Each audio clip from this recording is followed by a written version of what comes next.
Chante ça et je t'épouse, se moqua le fils du milliardaire. Il venait de défier la fille de la femme de ménage, l'élève invisible avec un morceau impossible. Il s'attendait à la voir humiliée, mais sa voix allait bientôt glacer tout le monde.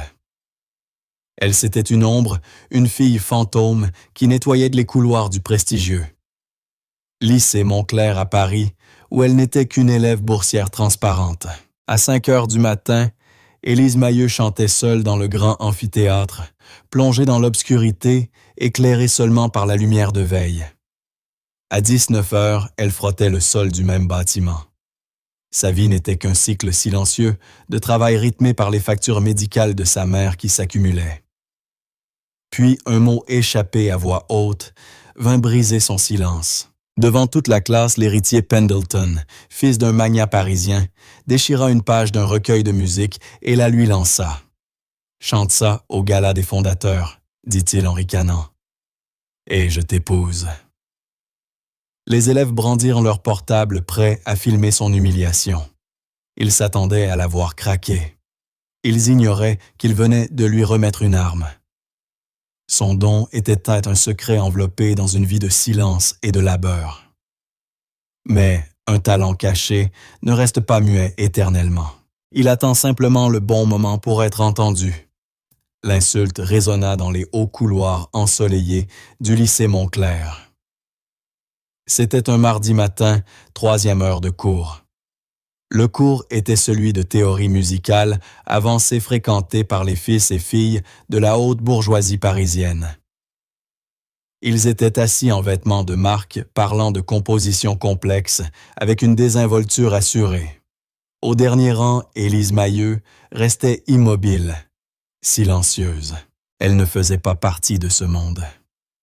Élise était une ombre vêtue d'un uniforme usé acheté d'occasion.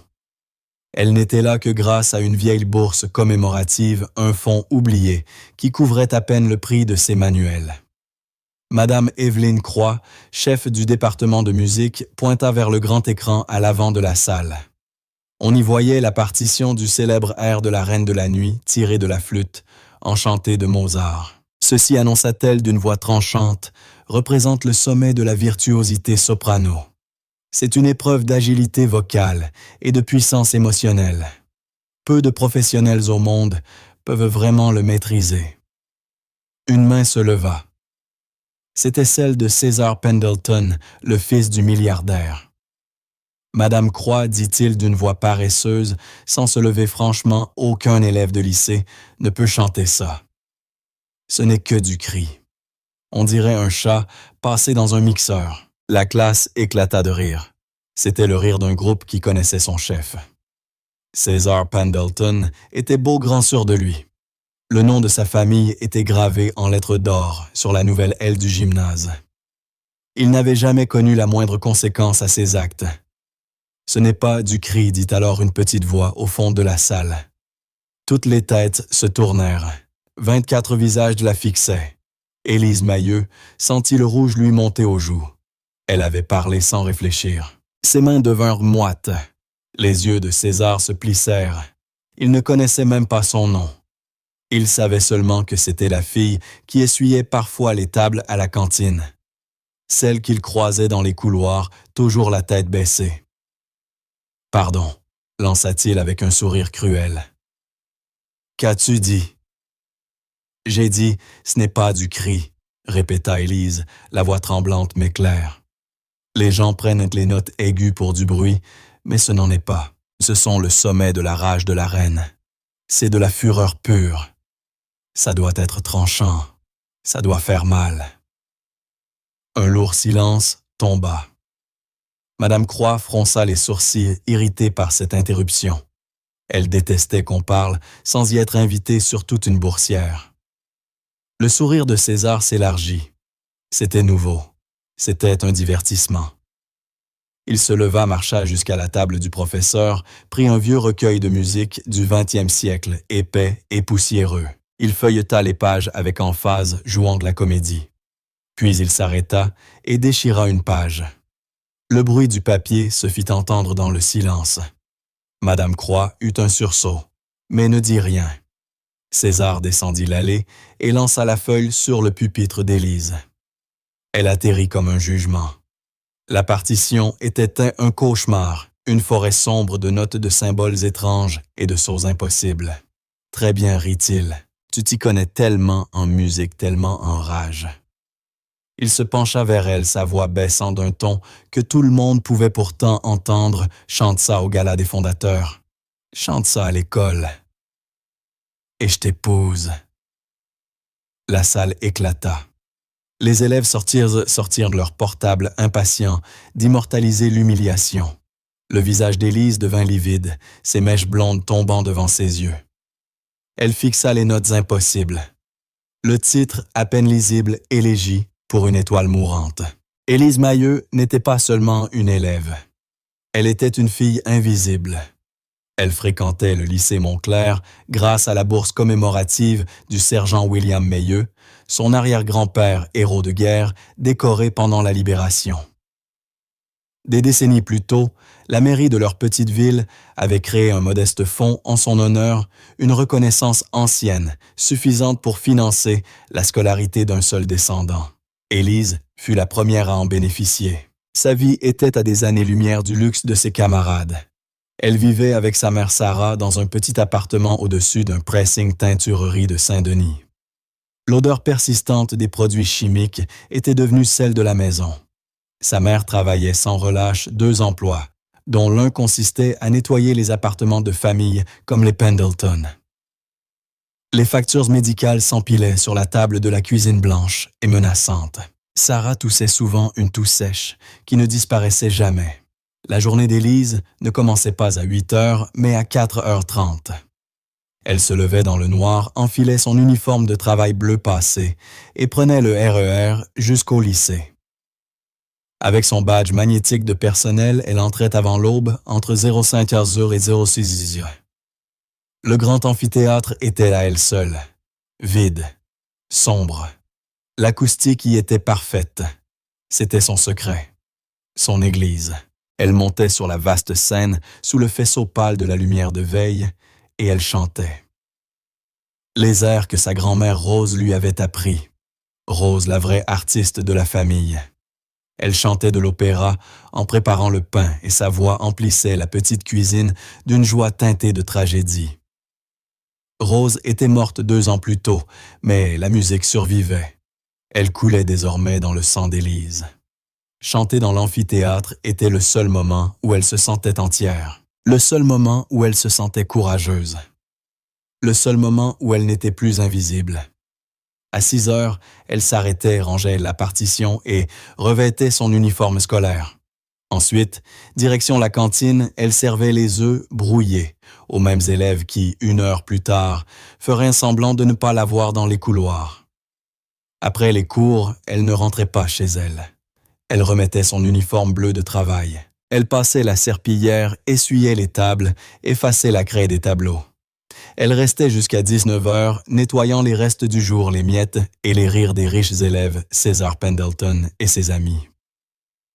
Élise était une employée d'entretien, une aide à la cantine, un fantôme. La vie de César Pendleton, elle était tout autre. Son père, M. Pendleton, père, était un magnat de l'industrie parisienne. Leur monde brillait de voitures de luxe, de week-ends à Deauville, et de vêtements sur mesure. César régnait sur le lycée Montclair comme un petit roi. Sa petite amie Béatrice Coignard était la fille la plus populaire de l'école. César n'était pas foncièrement cruel, juste indifférent, ennuyé. Élise Mahieu n'était pour lui qu'une distraction, un divertissement d'un instant.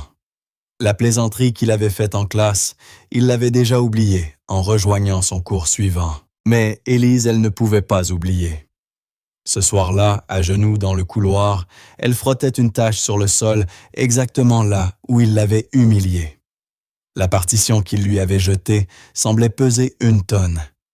L'humiliation lui brûlait la poitrine. « Chante ça à l'école et je t'épouse », le rire les téléphones, brandit le regard de pitié de Madame Croix, pire encore que les moqueries. Élise termina son service le corps endolori. Elle rentra chez elle sous les réverbères, la partition impossible serrée contre sa poitrine. En entrant dans l'appartement, elle trouva sa mère endormie dans le vieux fauteuil. La télévision diffusait une lumière bleutée sur la pièce. Sarah portait encore son uniforme de femme de ménage, trop fatiguée pour se changer. Sur la table, une nouvelle enveloppe blanche de la clinique l'attendait non ouverte. Élise entra dans sa chambre, à peine plus grande qu'un placard. Elle regarda la feuille de musique. Un morceau conçu pour briser une chanteuse, mesures irrégulières, sauts de ton brusques paroles dans une langue qu'elle ne comprenait pas. « Ils pensent que je ne suis rien », murmura-t-elle. « Ils le pensent tous. » Elle songea à son arrière-grand-père, le sergent Mailleux, dont le portrait trônait encore dans la mairie. Il avait affronté l'impossible sans jamais reculer. Puis à sa grand-mère Rose et à sa phrase fétiche.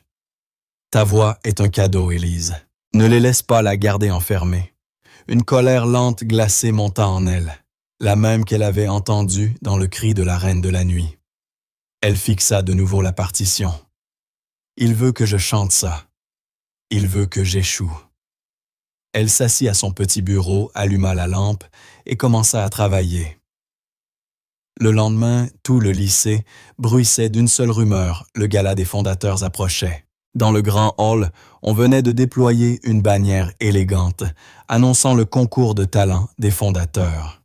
Le Grand Prix, une bourse complète pour le Conservatoire national supérieur de musique et de danse de Paris, CNSMDP. Toutes dépenses payées. Élise resta figée devant l'affiche. Le Conservatoire de Paris, le meilleur du monde. Ce n'était pas seulement une école, c'était un rêve. Un rêve si lointain qu'elle n'avait jamais osé y penser. Cette bourse n'était pas qu'une histoire de musique. C'était une porte de sortie. C'était une question d'évasion. Cela signifiait plus de serpillières, plus de produits d'entretien, plus de factures médicales. Cela voulait dire un avenir pour elle et pour sa mère. Cela voulait dire que sa mère pourrait enfin se reposer. Cela voulait dire qu'enfin, on la verrait.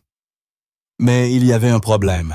La feuille d'inscription affichée sur la porte de la salle de musique portait en bas en petites lettres « Signature du parrain pédagogique obligatoire ».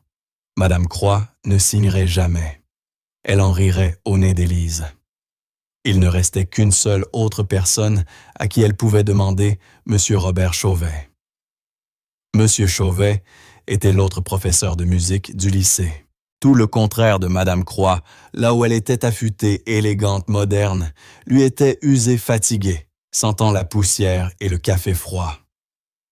Madame Croix enseignait la théorie avancée aux héritières de la haute société.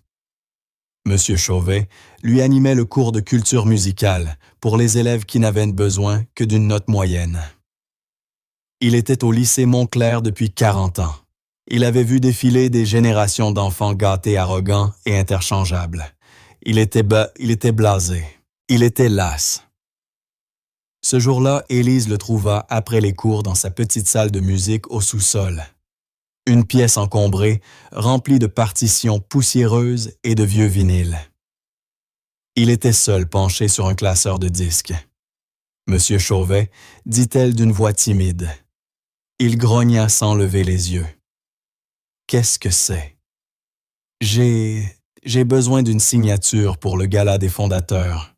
Il me faut un parrain pédagogique. » Monsieur Chauvet cessa de fouiller. Lentement, il se redressa et la regarda. C'était un homme grand courbé par les ans, les yeux tristes. « Tu es Élise Mailleux, la fille de la classe de Madame Croix, n'est-ce pas? Oui, monsieur. La fille avec qui ce petit Pendleton a fait son pari ridicule. » Le visage d'Élise s'empourpra. « Ce n'est pas à propos de lui, monsieur. C'est à propos de la bourse. La bourse du mécène. » Monsieur Chauvet laissa échapper. Un rire sec sans joie. « Petite, tu te rends compte de ce que tu demandes. Ce concours n'est pas fait pour... Enfin, pas pour une débutante. »« Je ne suis pas une débutante, » dit Élise d'une voix douce mais ferme. « Ah oui, tu as eu des professeurs particuliers, des coachs vocaux de Paris. »« Non, monsieur, je me suis formée seule. Ma grand-mère. C'est elle qui m'a appris. »« Tu t'es formée seule, répéta-t-il.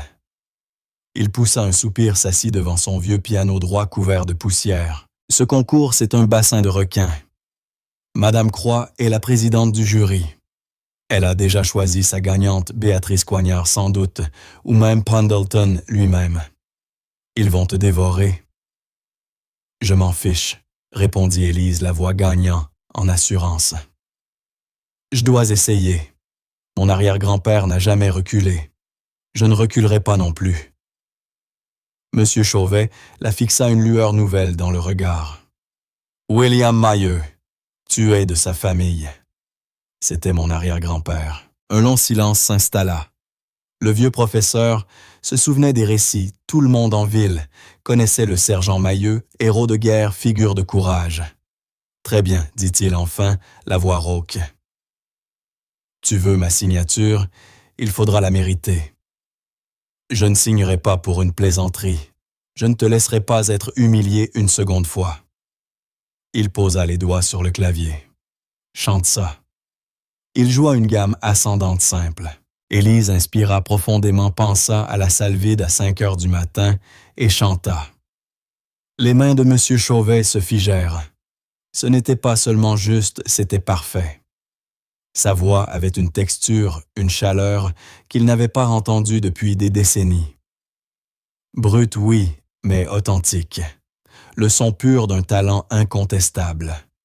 Il joua une suite d'arpèges qu'espèges complexes. Élise les répéta sans faute.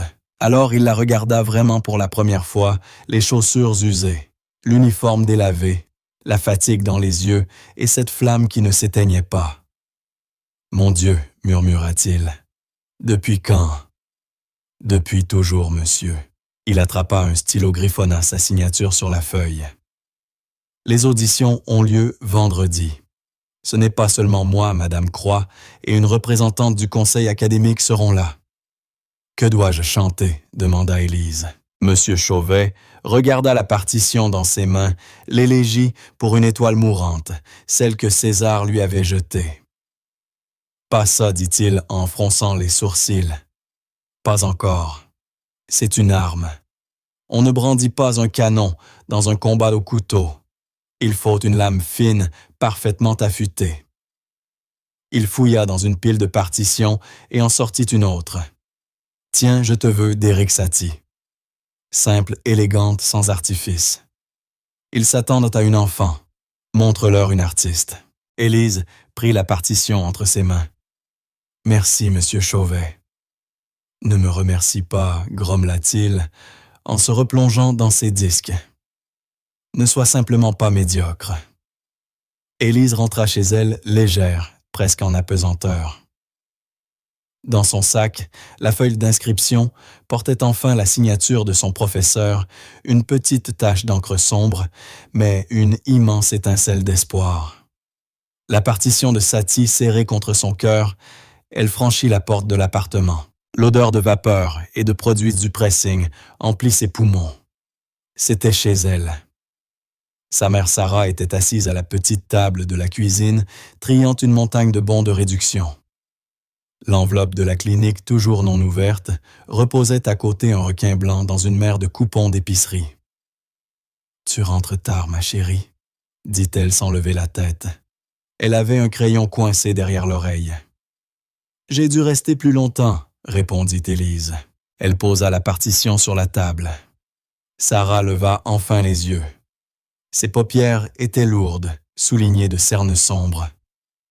Elle aperçut la feuille de musique. Qu'est-ce que c'est? Pour un concours à l'école, le gala des fondateurs. Un concours. Sarah posa son crayon. Élise, on n'a pas le temps pour des jeux. Cette école, elle est pour eux, pas pour nous. Toi, tu as ton travail, tes études. Ce n'est pas un jeu, maman. La voix d'Élise était douce, mais ferme. Le Grand Prix, c'est une bourse. Une bourse complète pour le Conservatoire national supérieur de musique et de danse de Paris. Sarah se figea. Elle fixa sa fille. « Le conservatoire », murmura-t-elle. Le mot sonnait étranger, comme un lieu sur une carte qu'elle ne pourrait jamais atteindre. « Je dois essayer, maman. Mamie Rose, elle aurait voulu que j'essaie. » Sarah regarda sa fille, et dans son visage elle vit la même mâchoire obstinée que sa propre mère. Elle vit la même flamme que celle du sergent Mailleux sur le vieux portrait craquelé accroché à la mairie. « Oh, Élise, » dit-elle la voix tremblante.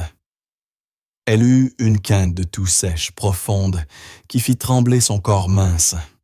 « Bien sûr que tu dois essayer. Bien sûr que tu dois. » Élise passa les bras autour d'elle. « C'est bon, maman. Je vais nous préparer le petit déjeuner. »« Non, » répondit Sarah en s'écartant doucement. « Toi, tu pratiques. Je ferai griller le pain. » Le lendemain matin, l'amphithéâtre était glacial. Il était 0h45. Élise se tenait sur la scène sous le halo pâle de la lumière de veille. Elle ouvrit la partition de « Je te veux » d'Éric Satie, un morceau simple tendre une chanson de désir discret. Elle commença à chanter. Sa voix d'abord mince dans l'immensité sombre s'éleva peu à peu. Elle chantait pour elle-même, pour sa mère, pour Rose. Elle ne savait pas que dans le fond caché, dans les ombres de la dernière rangée, M. Chauvet s'était arrêté. Il était arrivé plus tôt que d'habitude, guidé par une intuition. Il écouta. Il ferma les yeux. La chanson était simple. Sa voix non. C'était une cloche pure et pleine, sans les artifices des élèves de Madame Croix. Quelque chose de brut, de vrai, de sincère. En 40 ans de carrière, il n'avait entendu cela que 2 fois, et ces voix-là résonnaient sur les grandes scènes sociales scènes d'Europe. Avant même qu'elle termine, il se glissa hors de la salle, le cœur battant d'une émotion qu'il n'avait plus ressentie depuis longtemps. Ce n'était pas seulement de l'espoir, c'était aussi de la peur. Il craignait ce que Madame Croix ferait à cette fille. Le vendredi arriva. Les auditions se tenaient dans une petite salle de récital, pas dans le grand amphithéâtre. L'atmosphère y était électrique tendue. Des élèves en vêtements impeccables arpentaient le couloir chuchotant entre eux, les bras chargés de folios en cuir. On entendait des gammes et des vocalises virtuoses à travers les portes. Près des fenêtres, Béatrice Coignard régnait sur un petit cercle d'admirateurs. Belle blonde drapée dans son assurance. Elle comptait chanter un air italien spectaculaire choisi par Madame Croix pour briller devant le jury. Elle aperçut Élise seule, près du robinet d'eau. L'uniforme d'Élise était propre, mais les poignets en étaient usés. « Je suis surprise qu'il laisse le personnel auditionner », lança Béatrice assez fort pour que tout le monde entende. « Tu vas faire quoi? » Passer la serpillière sur scène. Les rires fusèrent. Élise baissa les yeux, le visage en feu. Elle serra contre elle sa feuille de musique. Élise Mailleux appela une voix depuis la porte. C'était son tour. Elle entra dans la salle, petite claire intimidante. 3 tables alignées faisaient face à la scène. Madame Croix siégeait au centre, l'air las. À sa gauche, M. Chauvet fixant son stylo. À droite, Madame Hélène Gabel, une femme aux cheveux gris et au regard bienveillant, déléguée du rectorat. Elle adressa un sourire à Élise. Nom et morceau. Ma chère Élise Mailleux, Madame, Monsieur, je vais chanter « Je te veux » d'Éric Satie. Le stylo de Madame Croix claqua entre ses doigts. Satie. Comme c'est charmant. Une petite chanson de café. Pas exactement du niveau du conservatoire, n'est-ce pas, chante, simplement Mademoiselle Mailleux, grommela M. Chauvet.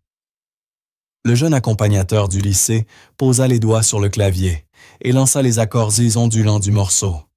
Élise inspira profondément, ferma les yeux. Elle n'était plus dans cette salle. Elle était sur la scène obscure à 5 heures du matin. Elle chanta. La pièce changea. L'air se figea. L'accompagnateur leva les yeux stupéfaits. Il avait joué toute la journée pour des élèves bruyants, brillants, techniques.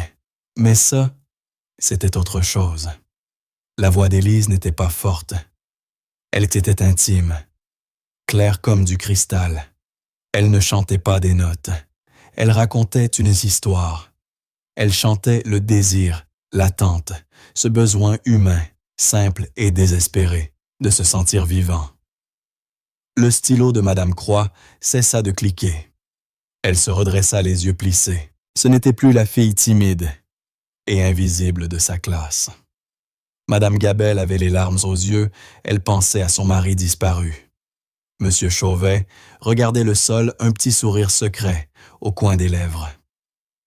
La chanson s'acheva. La dernière note resta suspendue dans l'air comme un fil d'argent tremblant. Silence. Élise ouvrit les yeux. Elle était terrifiée. « Eh bien, » fit Madame Croix en se raclant la gorge. Elle était en colère. Ce n'était pas prévu. Cette fille n'avait aucun droit d'être aussi douée. Votre français est acceptable, mais le morceau est bien trop simple. Il ne montre aucune véritable amplitude. Je ne suis pas d'accord, Evelyne, dit doucement Madame Gabelle. C'est la pièce la plus sincère que j'ai entendue aujourd'hui. Votre contrôle, Élise. C'est bouleversant. Elle a du talent, répondit Madame Croix, comme si c'était une maladie. Mais elle n'a aucune formation. Brute, on la détruirait en finale. Alors formons-la, intervint enfin Monsieur Chauvet, en levant les yeux. C'est bien le rôle d'une école, non Madame Croix le fixa défiant. Elle est qualifiée, dit-il, non pas à Madame Croix, mais à Élise. Vous êtes dans le concours, la finale a lieu dans 2 semaines. Soyez dans mon bureau lundi à 16h. Élise hocha la tête, incapable de parler, et sortit presque en courant. Dans le couloir, son cœur battait si fort qu'elle en avait le vertige. La nouvelle s'était déjà répandue avant même qu'elle n'atteigne son service de nettoyage.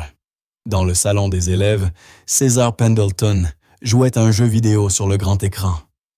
Ses amis étaient affalés sur les canapés de cuir. « Tu ne vas pas y croire, lança Béatrice Coignard en entrant furieuse. « Qu'est-ce qu'il y a ?» demanda César sans quitter son écran. « Cette bonne, cracha-t-elle. La fille de ménage. Élise. Elle est en finale. » César mit le jeu en pause et se tourna vers elle. « De quoi tu parles ?» Elle a chanté à l'audition. Le vieux Chauvet et cette femme du rectorat l'ont choisi. Madame Croix est furieuse. Elle va chanter au gala des fondateurs. César resta silencieux. Il réfléchissait. « Attends, dit l'un de ses amis Marc.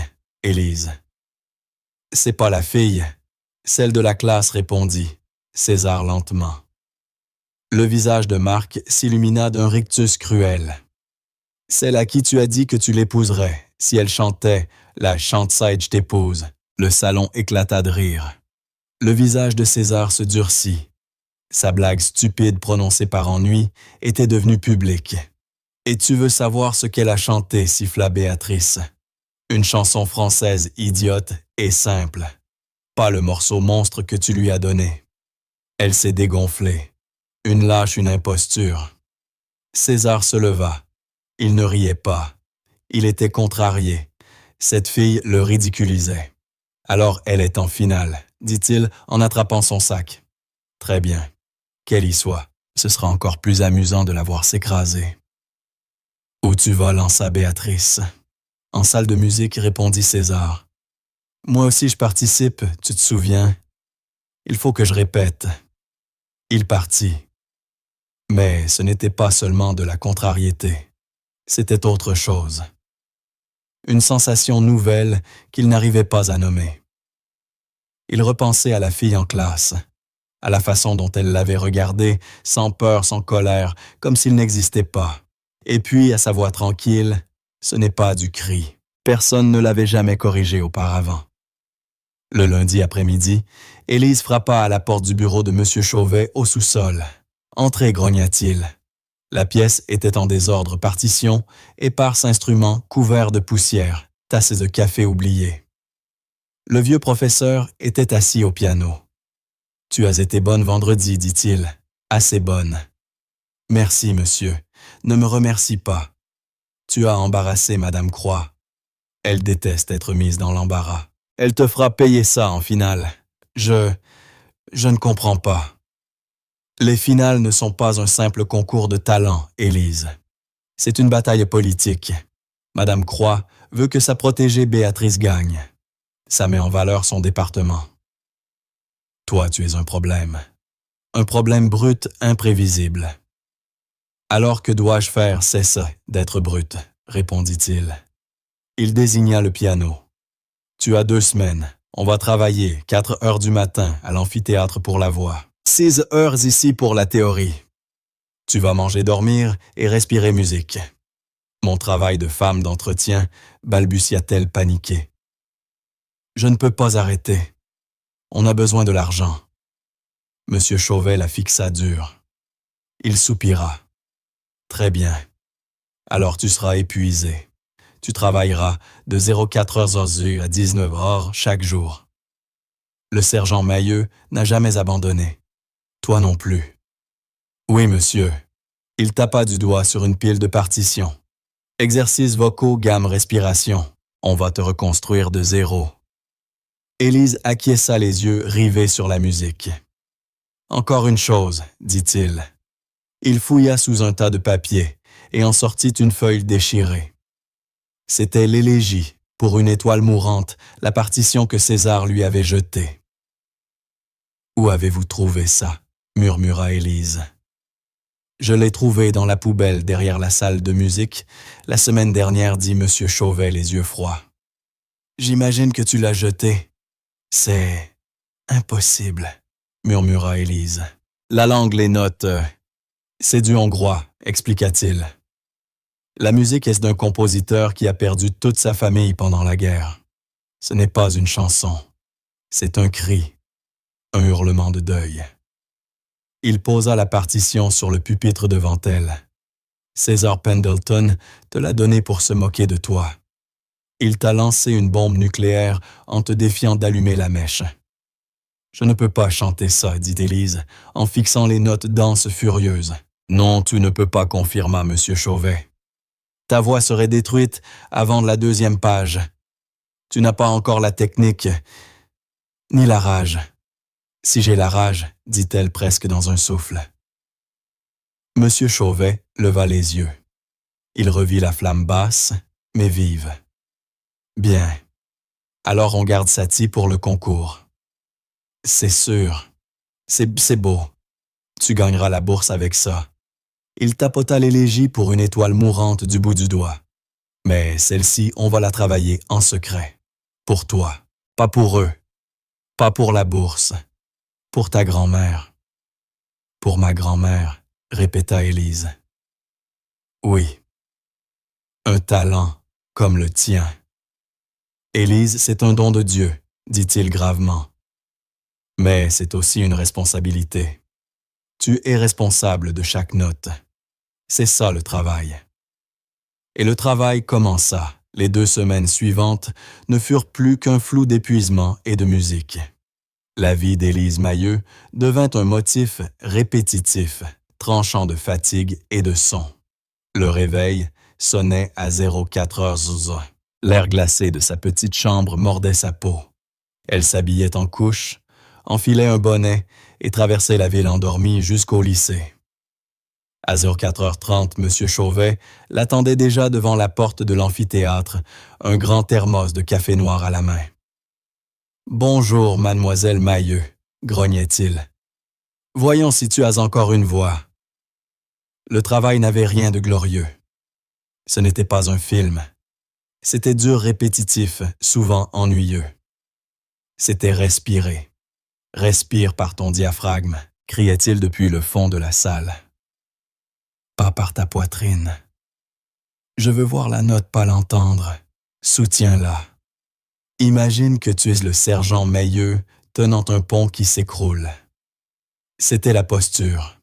Ta colonne vertébrale est d'acier. La musique repose dessus. Ne te courbe pas. Seuls les amateurs se courbent.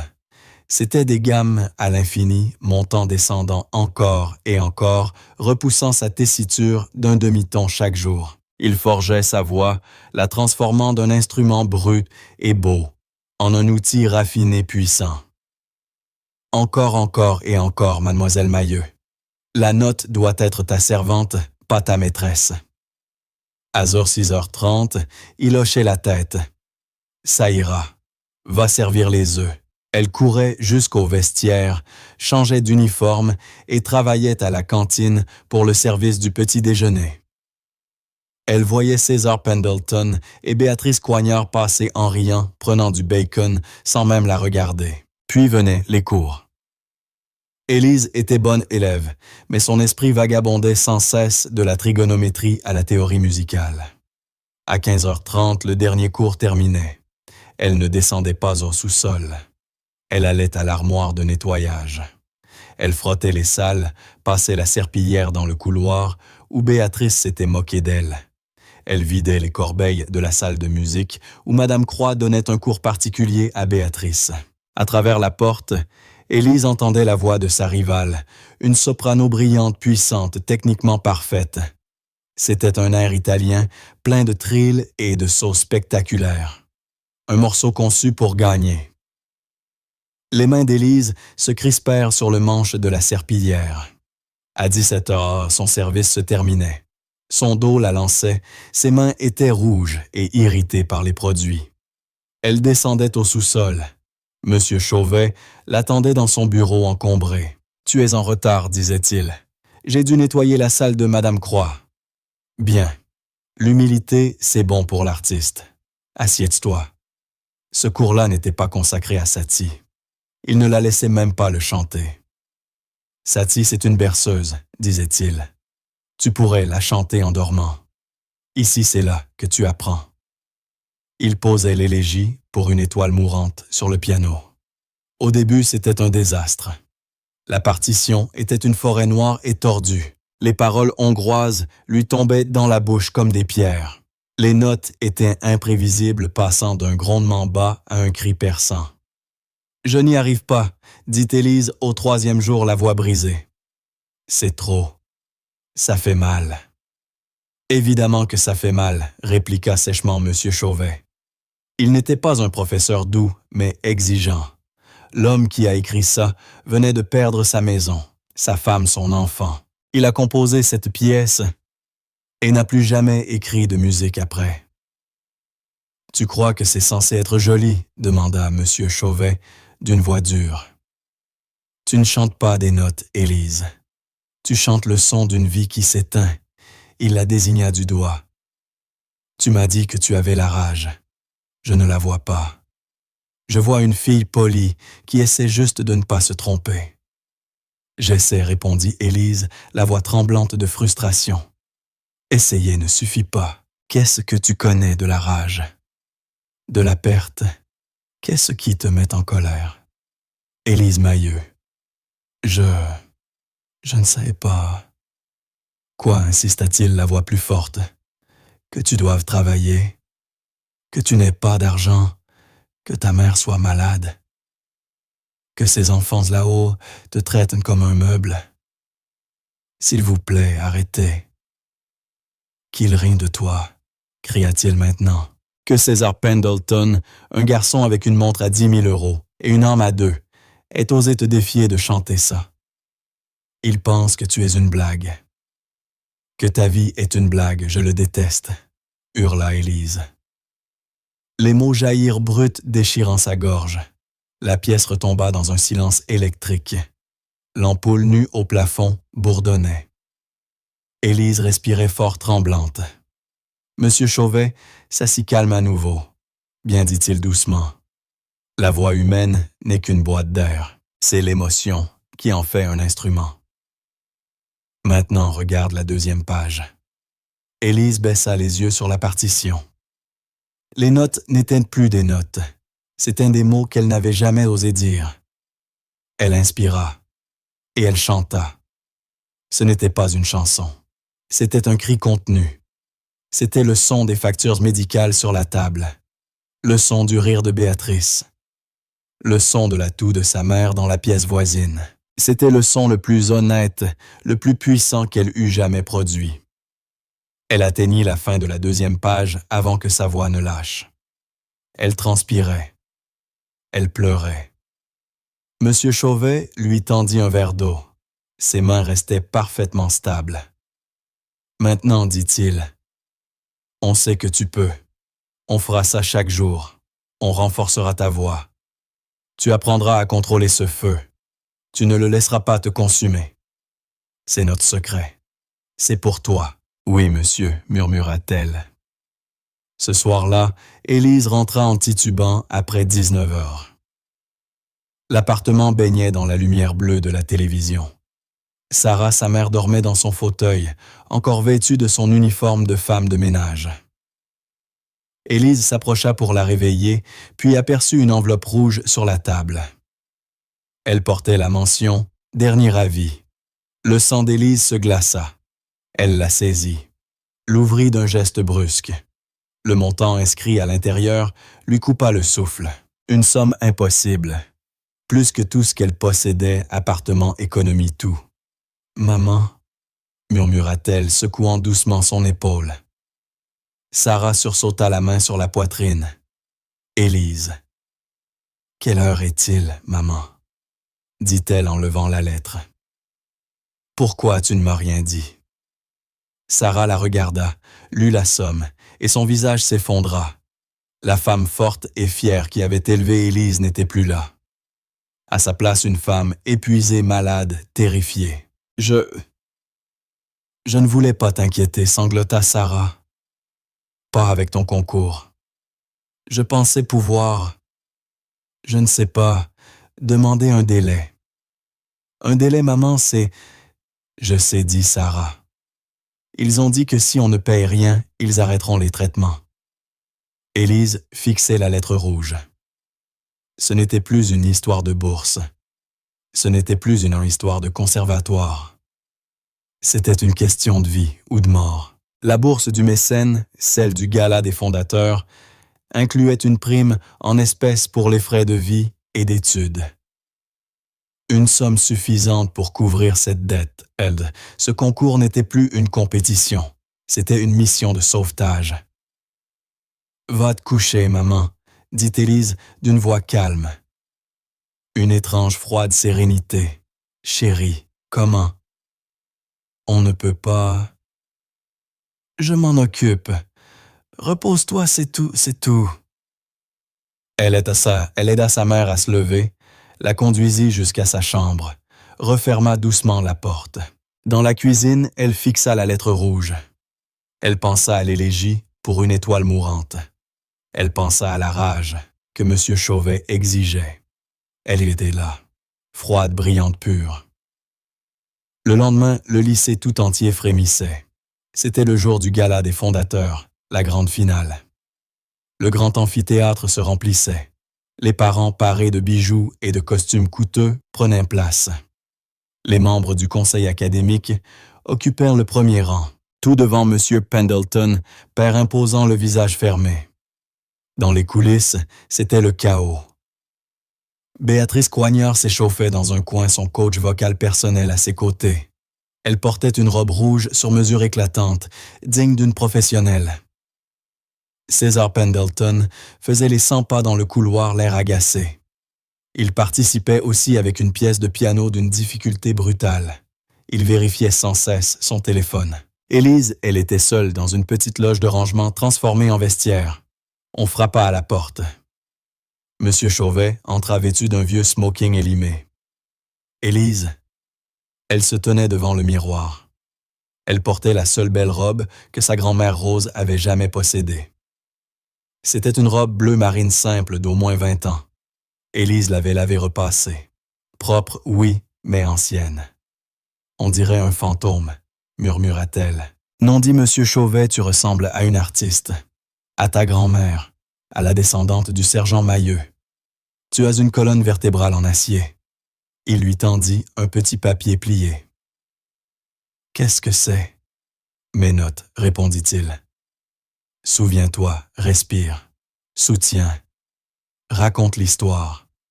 C'est une chanson de désir, chante-la pour eux. Fais-leur se souvenir de ce que c'est que désirer quelque chose. Je peux le faire, dit Élise. Je le sais. Il marqua une pause. Tu es nerveuse? Oui, terrifiée. Parfait. La peur, c'est de l'énergie. Serre-la, ne la laisse pas te dominer. Il se retourna pour partir. Monsieur Chauvet, il s'arrêta. Merci. Ne me remercie pas, mademoiselle Meilleux, grogna-t-il. Contente-toi de ne pas être mauvaise. Il sortit. Élise inspira profondément. Au loin, elle entendait le murmure étouffé de la foule. La voix de Madame Croix, maîtresse de cérémonie, résonnait. Elle présentait la première candidate. Élise sortit dans le couloir des coulisses. César Pendleton était appuyé contre un mur. Il la vit. Il n'était pas habitué à la voir en robe. Ni sans uniforme, ni celui de l'école, ni celui de femme d'entretien. Alors la femme de ménage, dit-il, d'un ton faussement détaché. « Tu vas vraiment le faire. » Élise le regarda. Elle n'était plus la fille qu'il avait ridiculisée en classe. Elle n'avait plus peur de lui. Elle n'avait peur de personne. « Oui, » répondit-elle calmement, « je vais le faire. » César fut déstabilisé par ce calme. Il s'attendait à la voir tremblante briser. « La chanson que tu chantes, dit-il, le satie. C'est un morceau simple. Tu ne battras jamais Béatrice avec un morceau aussi doux. » « Ce n'est pas pour la battre, » répondit Élise. Alors pourquoi elle pensa à la lettre rouge sur la table de la cuisine? Parce que c'est quelque chose que je dois faire. César la regarda. Il vit les cernes sous ses yeux, la tension dans sa mâchoire. Ce qui n'était qu'un picotement de culpabilité devint un coup de poignard. « La blague que j'ai faite, » dit-il soudain d'une voix basse, en classe, à propos de t'épouser. « Je m'en souviens, » dit Élise glaciale. « C'était stupide. Je m'ennuyais. C'était... » « Ce n'est pas important, César, trancha-t-elle. « Si ça l'est, répondit-il surpris par la force de sa propre voix. Béatrice, elle a raconté à tout le monde qu'ils attendent. Ils attendent que tu chantes l'élégie. Ils pensent que tout ça, c'est une grande blague. » Les yeux d'Élise se rétrécirent. Quoi, Béatrice a dit que la blague du mariage, c'était à propos de la chanson de Satie. Que je t'avais défié de chanter une berceuse et que si tu le faisais, c'était juste pour attirer mon attention. Le sang quitta le visage d'Élise. Béatrice avait tout retourné. Elle avait transformé son unique chance en une farce pathétique, l'histoire d'une pauvre fille cherchant à plaire à un riche garçon. Il ne rime pas de moi. Élise, dit César, il rime de toi. Béatrice Coignard, sur scène dans 5 minutes, appela le régisseur. Béatrice passa devant eux, la robe rouge bruissant derrière elle. « Souhaite-moi bonne chance, César, » minauda-t-elle. Elle jeta un regard glacé à Élise. « Essaie de ne pas salir la scène avec ton haut de serpillière, ma chère. » Elle s'éloigna. Élise resta seule dans le couloir. La colère froide du sous-sol remonta en elle. César vit ce regard et sut qu'il avait réveillé quelque chose qu'il ne pouvait plus contrôler. « Élise, je suis désolé. » Élise Meilleux appela le régisseur. « Vous êtes la suivante. » Elle le fixa. « Tu veux entendre l'élégie pour une étoile mourante, » chuchota-t-elle. « Tu n'as aucune idée de ce que tu demandes. » Puis elle tourna les talons et s'éloigna vers la scène, le laissant seul dans le couloir. Béatrice Coignard entra sous une salve d'applaudissements. Sa robe rouge étincelait sous les projecteurs. Elle avait l'air d'une star. Elle interprétait une pièce moderne furieuse choisie par Madame Croix pour mettre en valeur sa technique parfaite des staccatos rapides, des sauts vertigineux, des trills agressifs. Béatrice était une machine impeccable. Chaque note, chaque respiration était calibrée. C'était brillant et vide. Il n'y avait aucun cœur, aucune émotion. Juste une démonstration de difficulté. Elle acheva sur une pause dramatique. La salle remplie des amis fortunés de ses parents éclata en applaudissements polis et bruyants. À la table du jury, Madame Croix rayonnait. Béatrice salua un sourire triomphant, puis repassa derrière le rideau frôlant Élise. « Bonne chance, dit-elle d'un ton glacé.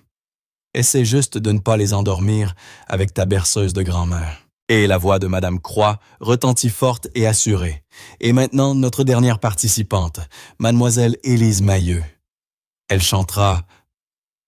Le ton de la professeure était condescendant. Élise entra. Le changement fut immédiat. Après la robe rouge éclatante de Béatrice, la robe bleue d'Élise paraissait terne presque spectrale. Petite simple discrète. Un murmure parcourut la salle. C'était elle, la fille de ménage. Celle de la plaisanterie de Pendleton. Élise avança jusqu'au centre de la scène. Elle ne regarda ni la foule, ni les juges. Le pianiste commença les accords doux et roulants du morceau de Satie. Élise inspira. Elle pensa au visage de sa mère, à la lettre rouge, au murmure cruel de Béatrice, aux mots de César. « Il rit de toi. » La musique était tendre. Élise chanta la première note, mais quelque chose n'allait pas. Sa voix était mince tremblante. Elle avait peur, terriblement peur. Le poids des factures. L'épuisement, l'humiliation, tout s'abattait sur elle. Respire. La voix de M. Chauvet résonna dans sa tête. Raconte l'histoire. Elle tenta la deuxième ligne. Sa voix se brisa un minuscule accroc sonore. Dans le public, les amis de Béatrice étouffèrent des rires. À la table des juges, Madame Croix se pencha vers la représentante du conseil et lui glissa quelque chose à l'oreille, un mince sourire triomphant sur les lèvres. Élise échouait. Sa vision se troubla. Elle distingua César au troisième rang livide. Il ne riait pas. Il semblait honteux. Et au fond de la salle, près de la porte, M. Chauvet. Il regardait le sol, les épaules affaissées. Il avait cru en elle, et elle le décevait. Cette seule pensée fendit la panique. Non. Le pianiste ralentit, adoucissant son jeu pour la soutenir. Élise leva la main. Le piano s'interrompit. L'auditorium plongea dans un silence absolu. 1000 respirations suspendues. Elle venait d'arrêter le spectacle. Madame Croix se redressa. « Mademoiselle Mahieu, y a-t-il un... » « Je suis désolé, dit Élise.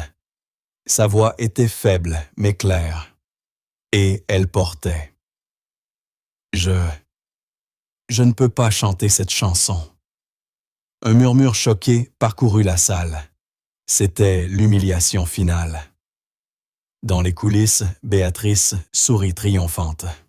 « Je ne peux pas chanter cette chanson, » répéta Élise la voix plus ferme. « Pas parce que je ne la connais pas, mais parce qu'elle n'est pas vraie. » Madame Croix devint écarlate. « Mademoiselle Mahieu, vous chanterez la pièce choisie ou vous serez disqualifiée. »« Alors je suis disqualifiée, » dit Élise. Mais elle ne partit pas. Elle s'approcha du pianiste. Elle se pencha, murmura quelque chose. Il leva les yeux choqués. « Je n'ai pas la partition de ça, je ne peux pas. »« Ce n'est pas grave, » chuchota Élise. « Je n'en ai pas besoin. » Elle retourna au centre de la scène. Elle n'était plus un fantôme.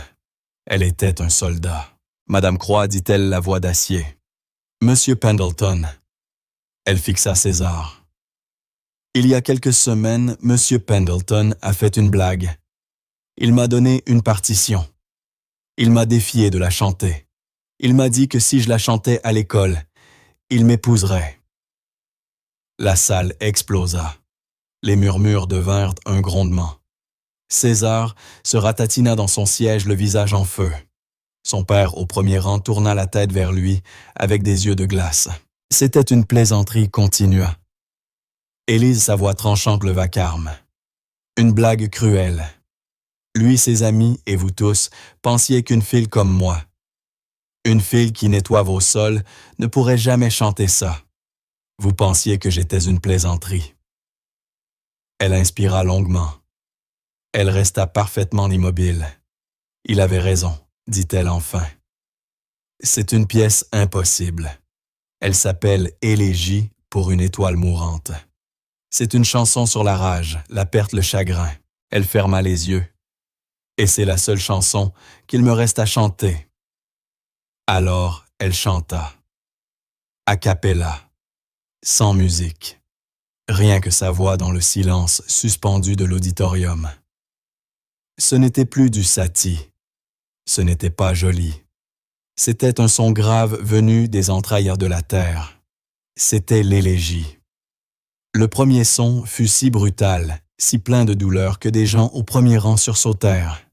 Le visage de Madame Croix devint livide. Ce n'était plus de la musique, c'était une transgression. Au fond, M. Chauvet se redressa agrippant l'encadrement de la porte, les yeux écarquillés. Il lui avait dit qu'elle n'était pas prête. Élise chanta La maison perdue, La mère malade, La lettre rouge. Sa voix n'était pas une cloche claire, c'était une chose brute, puissante, blessée.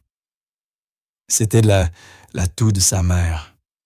C'était chaque rire étouffé qu'elle avait subi. Elle ne chantait plus les notes. Elle était les notes. Elle atteignit le premier saut impossible, celui que M. Chauvet disait mortel pour sa voix. Élise ne se contenta pas de le toucher, elle l'attaqua. Un cri contrôlé, parfait. Une note de rage pure concentrée qui fit vibrer les projecteurs.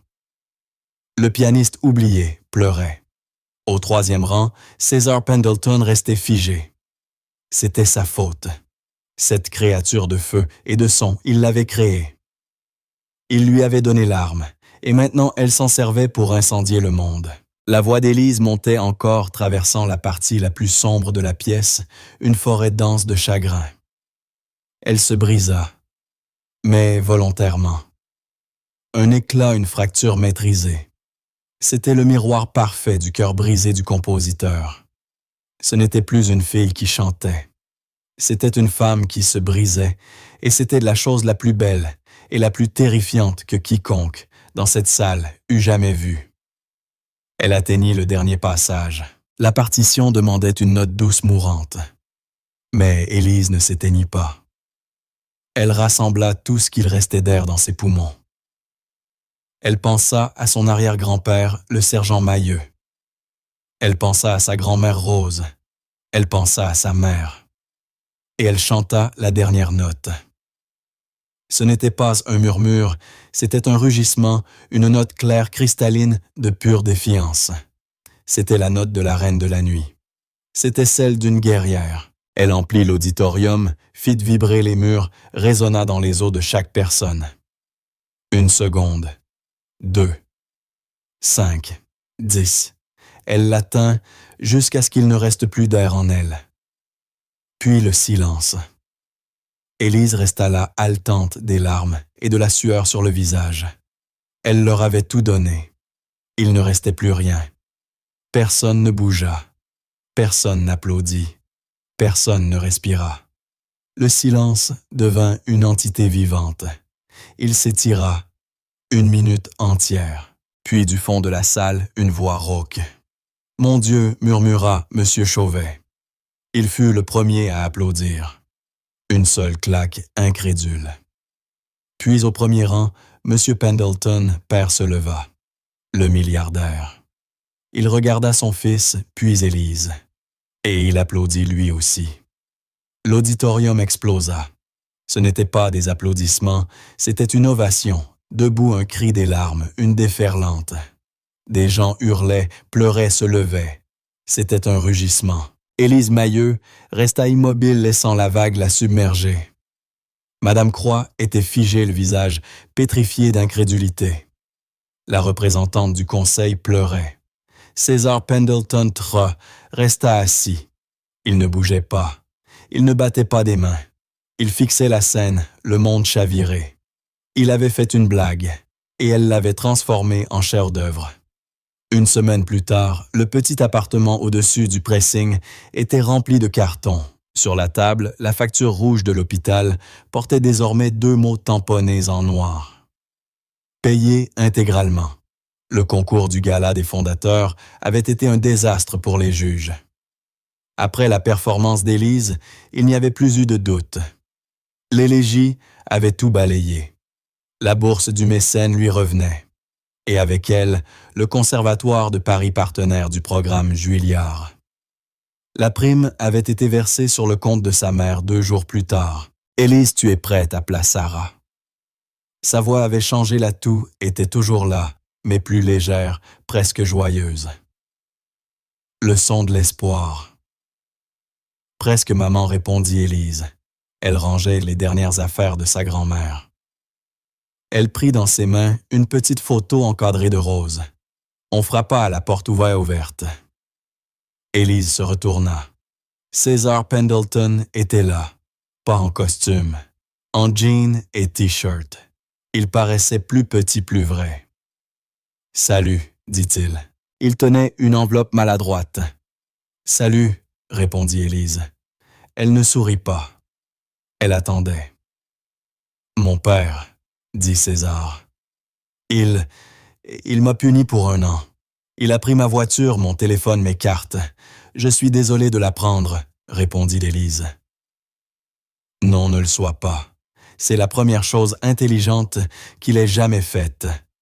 Il m'a trouvé un travail ici, en bas, au pressing, en stage.